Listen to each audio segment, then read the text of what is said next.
नमस्कार, स्वागत है आपका इंडिया वॉइस पर। मैं हूं आपके साथ स्वीटी दीक्षित। बुलेटिन की शुरुआत करेंगे हम जानकारी के साथ। आज राज्यसभा में पेश होगा महिला आरक्षण बिल। राज्यसभा में एनडीए के पास से 112 का संख्या बल।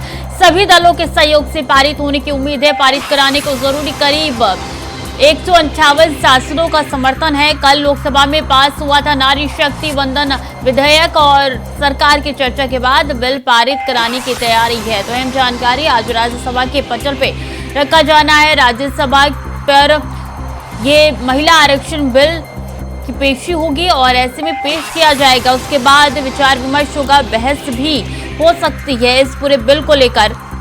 बता दें कि आज जो है भारी संख्या में इसको बहुमत मिल सकता है, ये जानकारी निकल के सामने आ रही है। इससे पहले लोकसभा में इस बिल को पारित कर दिया गया था, 454 वोट मिले थे और ऐसे में आज राज्यसभा में पेश होगा महिला आरक्षण बिल। ये बिल काफी ज्यादा महत्वपूर्ण है और तमाम पार्टी अपने इस समर्थन में लगी हुई है, समर्थन दे रही है इस बिल को। राज्यसभा में एनडीए के पास है 112 का संख्या बल। सभी दलों के सहयोग से पारित होने की उम्मीद है, क्योंकि लोकसभा में भी सभी दलों के सहयोग से पारित हुआ था ये बिल। अब राज्यसभा की बारी है, राज्यसभा के पटल पर रखा जाना। अगर ये बिल राज्यसभा में भी पारित हो गया तो प्रेसिडेंट के हस्ताक्षर होंगे। उसके बाद से 2029 में इस बिल को लागू किया जाएगा।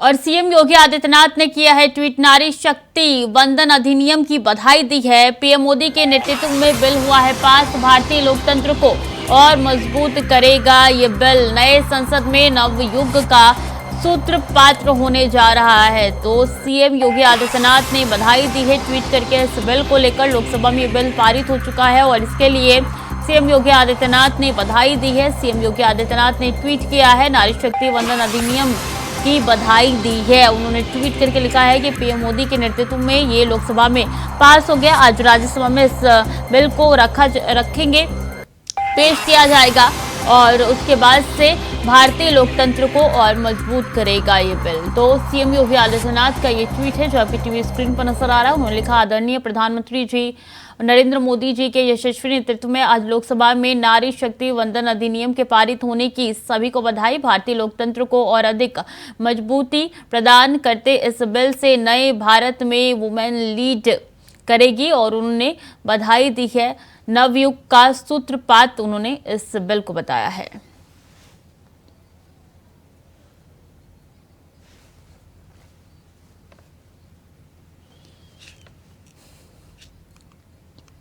और संसद के विशेष सत्र के तीसरे दिन बुधवार को लोकसभा में महिला आरक्षण बिल नारी शक्ति वंदन विधेयक पास हो गया। पर्ची से हुई वोटिंग में बिल के समर्थन में 454 और विरोध में 2 वोट डले। अब गुरुवार को यह बिल राज्यसभा में पेश होगा। वहां से पास होने के बाद राष्ट्रपति की स्वीकृति के लिए जाएगा। राष्ट्रपति की स्वीकृति मिलने के बाद ये कानून बन जाएगा। महिला आरक्षण बिल लोकसभा में पास सर्वसम्मति से पास हुआ है और अब राज्यसभा के पटल पर रखा जाना है। तो बता दें कि लोकसभा में यह बिल पास हो चुका है। आज राज्यसभा की बारी है। राज्यसभा में अगर ये बिल पास हो जाता है सबकी सहमति से, फिर उसके बाद से यहाँ पे राष्ट्रपति के हस्ताक्षर होंगे और ये बिल जो है कानून के रूप में तब्दील हो जाएगा। 33% आरक्षण वाला ये बिल है जो कि 2029 में लागू किया जाएगा। उससे पहले जनगणना और परिसीमन जरूरी है। उसके बाद से ही जनसंख्या के आधार पर इस बिल को लागू किया जाएगा, जिसके लिए 2029 तक का इंतजार करना होगा।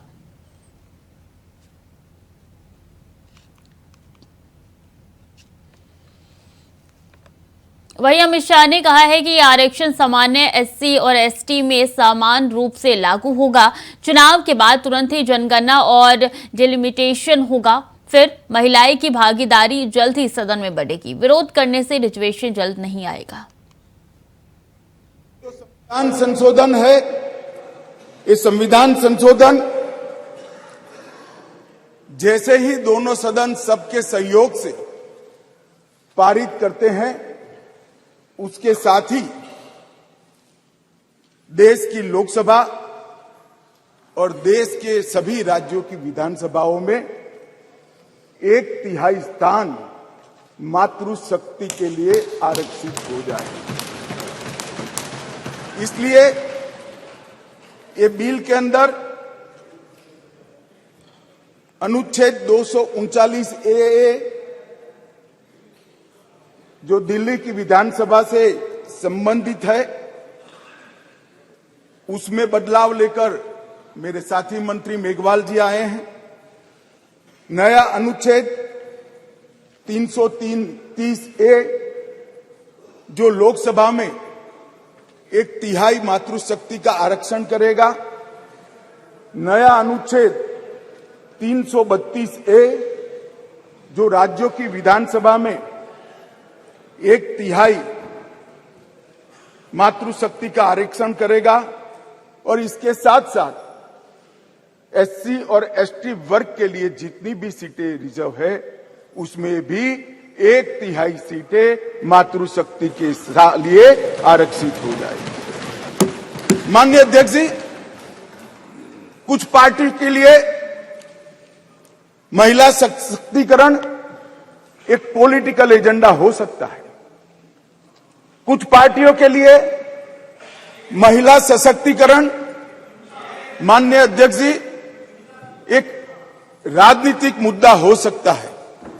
कुछ पार्टियों के लिए महिला सशक्तिकरण का नारा ये चुनाव जीतने का एक हथियार हो सकता है, परंतु मेरी पार्टी और मेरे नेता नरेंद्र मोदी जी के लिए महिला सशक्तिकरण राजनीतिक मुद्दा नहीं है।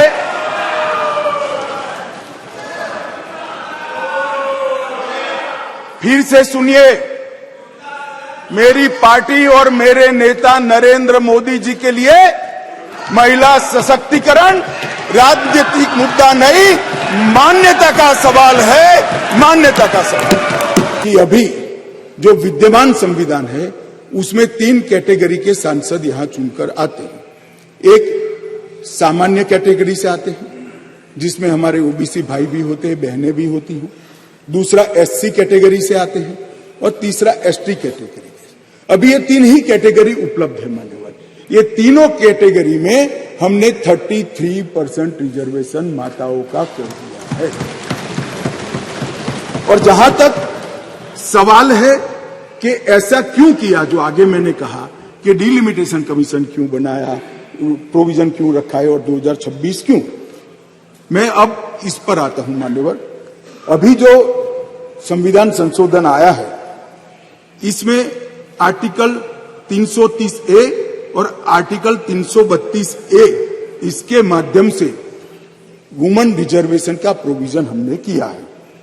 और इसी के साथ साथ तीनों कैटेगरी में, सामान्य कैटेगरी में, एससी कैटेगरी में और एसटी कैटेगरी में वर्टिकल रिजर्वेशन देकर 1/3 सीटों को महिलाओं के लिए, माताओं के लिए आरक्षित करने का काम ये संविधान संशोधन जो मेघवाल जी लाए हैं उसको लेकर आए हैं। मान डिलिमिटेशन कमीशन को पहले हम समझ लें। डिलिमिटेशन कमीशन हमारे देश की चुनाव प्रक्रिया को निर्धारित करने वाली एक महत्वपूर्ण इकाई का कानूनी प्रावधान है और वो अपॉइंटमेंट से होती है, मगर वो क्वासा जुडिशियल प्रोसीडिंग्स होती है। इसकी अध्यक्षता सुप्रीम कोर्ट के रिटायर्ड जज करते हैं। इसके अंदर चुनाव आयुक्त के एक प्रतिनिधि भी होते हैं और भी 2-3 संस्थाओं के प्रतिनिधि होते हैं जो चुनाव की प्रक्रिया के साथ जुड़े हुए होते हैं। और इसके कानून के तहत सभी मान्य राजनीतिक दलों के एक-एक सदस्य भी उस डिलिमिटेशन कमीशन के मेंबर होते हैं। अब 1/3 मान्यवर 1/3 सीटों का रिजर्वेशन करना है, तो वो सीटों कौन तय करेगा? ये जो कह रहे हैं क्यों नहीं कर देते, कौन करे? हम करें। और फिर वायनाड रिजर्व हो गया है तो आप क्या करोगे? हमको कहोगे कि भाई पॉलिटिकल कर दिया। ओवैसी साहब नहीं, अगर हैदराबाद रिजर्वेशन होगा, रिजर्व हो गया, तो कहोगे कि भाई पॉलिटिकल रिजर्वेशन कर दिया। इसलिए ये बहुत अच्छा है कि ये डिलिमिटेशन कमीशन जो क्वासा जुडिशियल प्रोसीडिंग से चलता है, हर राज्य में जाकर, हर क्षेत्र में जाकर ओपन हियरिंग देकर ट्रांसपेरेंट पद्धति से इसका नीति निर्धारण करता है, वो डिलिमिटेशन कमीशन से इसका निर्धारण हो। इसके पीछे केवल और केवल पारदर्शिता का ही सवाल है मान्यवर। इस बीच अहम जानकारी, डिप्टी सीएम ब्रजेश पाठक का छत्तीसगढ़ दौरा आज है। दोपहर 1:35 पर कटघोरा कोरबा में करेंगे आम सभा। 4:30 बजे छुरी कटघोरा में होगी स्वागत हैं।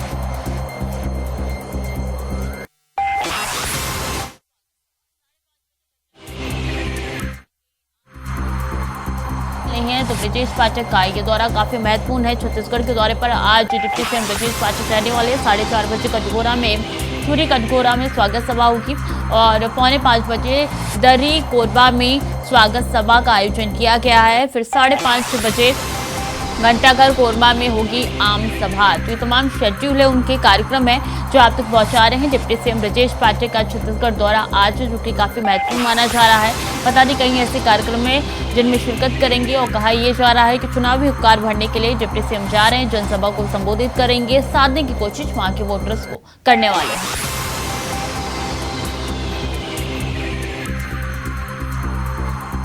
तो 4:30 बजे कार्यक्रम की शुरुआत होने जा रही है। फिर 4:45 बजे दर्री कोरबा में पहुंचेंगे, स्वागत सभा होगी वहां पे। 5:30 बजे घंटाघर कोरबा में आम सभा होने जा रही है। डिप्टी सीएम ब्रजेश पाठक के छत्तीसगढ़ के दौरे पर रहने वाले हैं और जनसभा को संबोधित करेंगे। इसी के साथ बता दें कि वहां पे उनकी कई मीटिंग भी हो सकती है।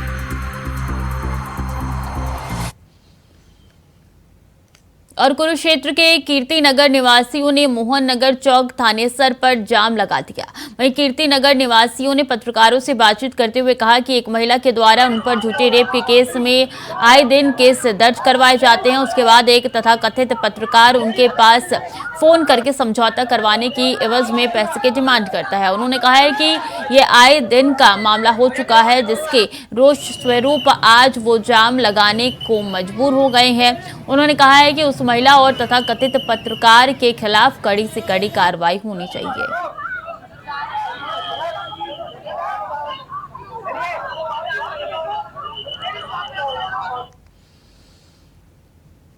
और यमुनानगर में नगर निगम क्षेत्र में करोड़ों रुपए के विकास कार्य करवाए जा रहे हैं। निगम मेयर रोजाना कहीं न कहीं लाखों करोड़ों रुपए के विकास कार्यों का शिलान्यास का निर्माण कराया जा रहा है।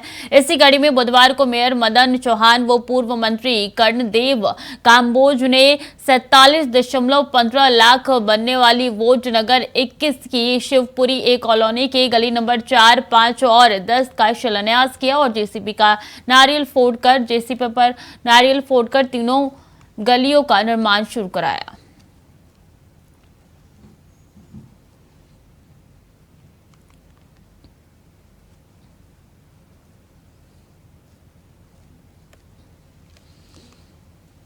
और यमुनानगर में हरियाणा के समस्त सिख संगत की ओर से हरियाणा में सिख गुरुद्वारा प्रबंधक कमेटी के सिख वोट बनाने तथा जल्द चुनाव कराने की मांग को लेकर बुधवार को जिला उपायुक्त के माध्यम से केंद्रीय गृह मंत्री अमित शाह के नाम ज्ञापन सौंपा। इस मौके पर सिख संगत का कहना है कि गुरु घरों को प्रबंधक करने वाले सेवकों को चुनने का अधिकार किसी सरकार को नहीं, केवल हरियाणा के सिख संगत को होना चाहिए और इसमें सरकार का कोई हस्तक्षेप भी नहीं होना चाहिए। उन्होंने कहा कि हरियाणा सरकार द्वारा बिना चुनाव के बनाई गई कमेटी को हरियाणा का पूरा सिख समुदाय स्वीकार नहीं करता है और इस कमेटी को तत्काल प्रभाव से निरस्त किया जाए। इलेक्शन सरकार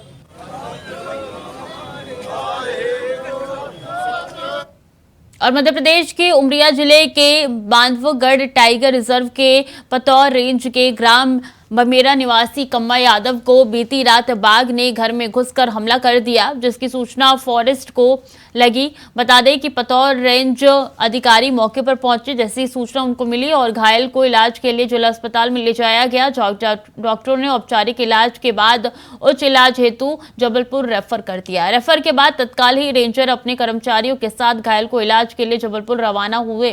रास्ते में सिहोरा के पास घायल ने दम तोड़ दिया।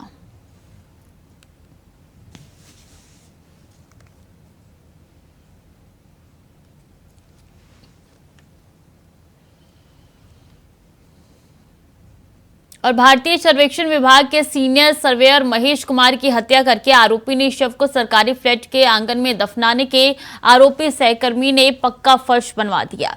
तो वहीं पुलिस ने आरोपी को गिरफ्तार कर लिया है। बता दें कि पुलिस ने आरोपी की निशानदेही पर उसके फ्लैट पर खुदाई करवा के शव को बरामद कर लिया। दरअसल बताया जा रहा है कि आरोपी महिला मित्र के बारे में अपशब्द बोलने और पैसों को लेकर इस वारदात को अंजाम दिया था।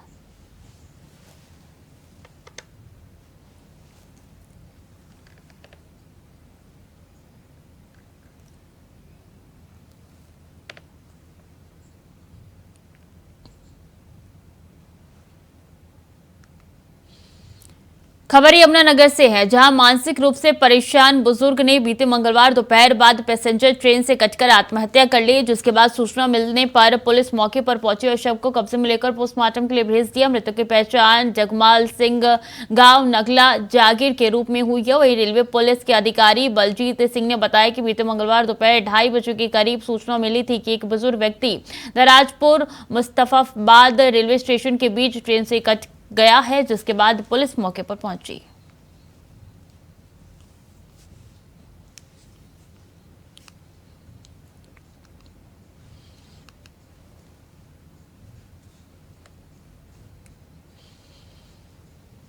खबर अंबाला से है, जहां मंत्री डॉक्टर बनवारी लाल की अध्यक्षता में कष्ट निवारण बैठक का आयोजन किया गया, जिसमें कुल 17 विधायक बैठक में रखी गई थी। इस शिकायतों में कई अधिकारियों की लापरवाही सामने आई, जिसके चलते डॉक्टर बनवारी लाल ने नगर निगम के अपर चार्जशीट करने के आदेश दिए। वहीं डीआरओ के रिकॉर्ड रूम में कीपर का तबादला करने के आदेश दिए गए, जिसके बाद और अंबाला स्थित दिल्ली पब्लिक स्कूल पर कड़ी कार्रवाई करने के आदेश डीईओ को जारी किए गए।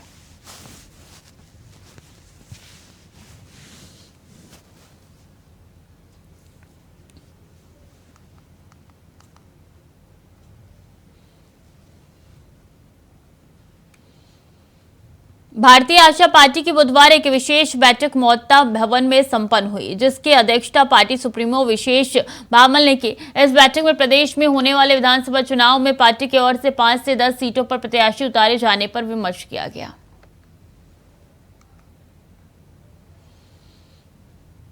धौलपुर में कोटा बैराज से पानी छोड़े जाने के बाद जिले से होकर गुजर रहे चंबल नदी में लगातार पानी की आवक बढ़ने लगी है। चंबल नदी के बढ़ते हुए जलस्तर को देखते हुए जिला प्रशासन अलर्ट मोड पर है। लगातार पानी की आवक के बाद चंबल नदी का मौजूदा जलस्तर 127 मीटर तक पहुंच गया है, जो कि खतरे के निशान से ऊपर है।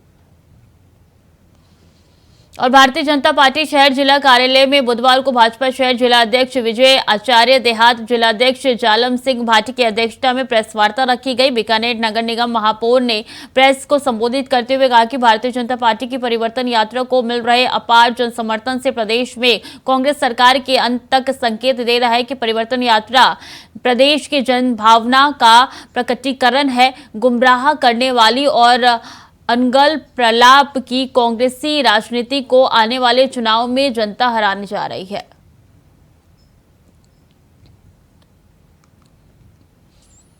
और पंजाब सरकार के पूर्व मंत्री के घर चोरों ने लगाई सेंध। घर में काम करने वाले 19 वर्षीय घरेलू सहायक ने अपने दोस्तों के साथ मिलकर करीब 3 करोड़ रुपए की ज्वेलरी और लाखों रुपए की देसी और विदेशी मुद्रा बरामद की है।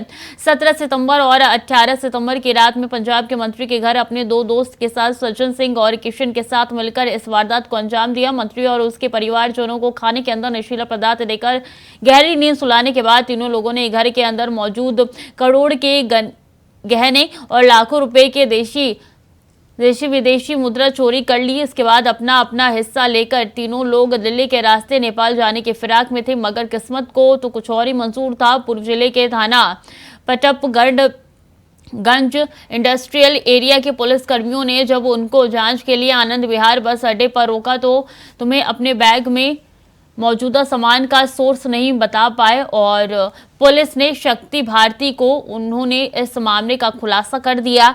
इसके बाद आनंद विहार से पकड़े गए चोर के निशानदेही पर उसके 2 अन्य साथियों को भी गिरफ्तार कर लिया है। और लुधियाना पुलिस को जब इस मामले की पूरी जानकारी दिल्ली पुलिस के माध्यम से मिली तो भी दिल्ली पहुंचकर आरोपियों से पूछताछ कर रही है।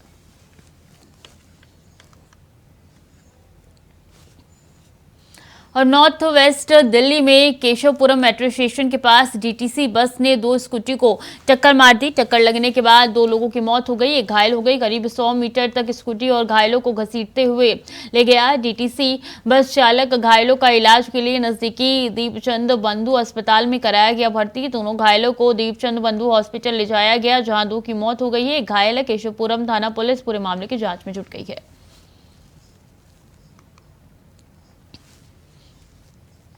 पूर्वी दिल्ली के थाना पांडव नगर इलाके में अगस्त के दौरान NH9 हाईवे पर सड़क हादसे में पिछले 2 दिन पहले दिल्ली पुलिस के सब इंस्पेक्टर गंगा शरण की सड़क हादसे में मौत हो गई। दिल्ली पुलिस के सब इंस्पेक्टर गंगा सरन थाना कल्याणपुरी इलाके में बताओ सब इंस्पेक्टर देना थे और 18 तारीख की सुबह 5 बजे अपनी ड्यूटी के दौरान वो NH9 हाईवे पर गाड़ियों के आवाजाही पर नजर रखे हुए थे, जिस दौरान तेज रफ्तार होंडा ने उन्हें टक्कर मार दी।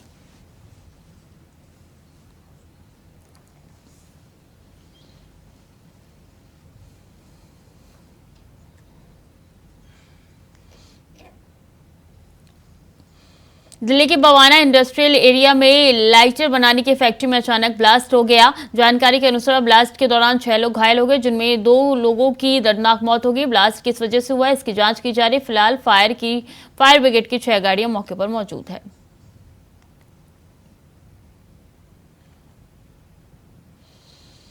हरियाणा के बिजली मंत्री रंजीत चौटाला ने कहा है कि मोदी तोड़ेंगे भारत की राजनीति का रिकॉर्ड, बनेंगे तीसरी बार प्रधानमंत्री। उन्होंने कहा है कि आज तक कोई लगातार 3 बार प्रधानमंत्री नहीं बना। कहा है कि इंदिरा गांधी ने 1977 में हार गई, लेकिन G20 का सफल सम्मेलन और अब राम मंदिर के निर्माण के बाद मोदी को तीसरी बार प्रधानमंत्री बनने से कोई नहीं रोक सकता।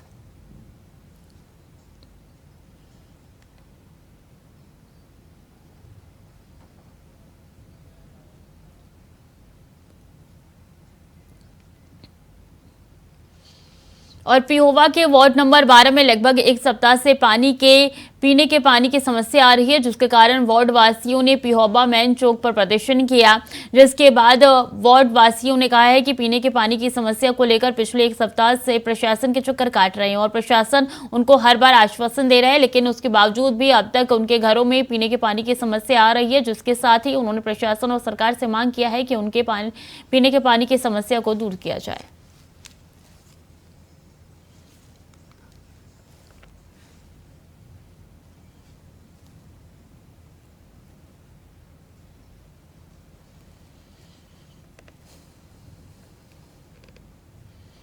हरियाणा के जिंद में बिजली मंत्री रंजीत सिंह चौटाला परिवेदना समिति की बैठक लेने पहुंचे। यहां आशा वर्कर जब मंत्री जी को ज्ञापन देने पहुंची तो पुलिस ने DRDA हाल का दरवाजा बंद कर दिया। ऐसे में महिलाएं गेट को पार करते हुए अंदर घुस गई, लेकिन जिस टाइम आशा वर्कर वहां पहुंची तो मंत्री रंजीत सिंह वहां से निकल गए थे, जिसके बाद आशा वर्कर और पुलिस के बीच में विवाद हुआ, जिसका वीडियो सोशल मीडिया पर वायरल हो रहा है।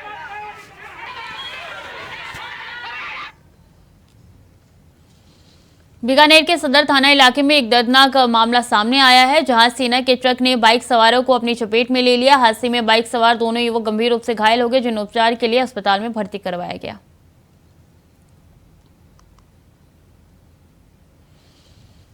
खबर अमृतसर से है। जामिनी बस ऑपरेटर यूनियन का धरना जारी है। दरअसल चौगावा ब्लॉक में 37 परमिट रद्द करने के विरोध में बाईपास जाम का ऐलान किया गया था, जिसके बाद ही 15 बसों में आग लगाकर सरकार के खिलाफ विरोध जताया गया। जिले के आला प्रशासनिक और पुलिस अधिकारियों ने यूनियन नेताओं के साथ बैठक की है। वहीं चंडीगढ़ में परिवहन मंत्री और आला अधिकारियों के साथ विशेष बैठक में चर्चा की जानी है। साथ ही मिनी बस ऑपरेटर यूनियन के प्रदेश अध्यक्ष शारा बलदेव सिंह ने कहा है कि अगर मांगी नहीं मानी गई है तो कल अमृतसर बाईपास किया जाएगा।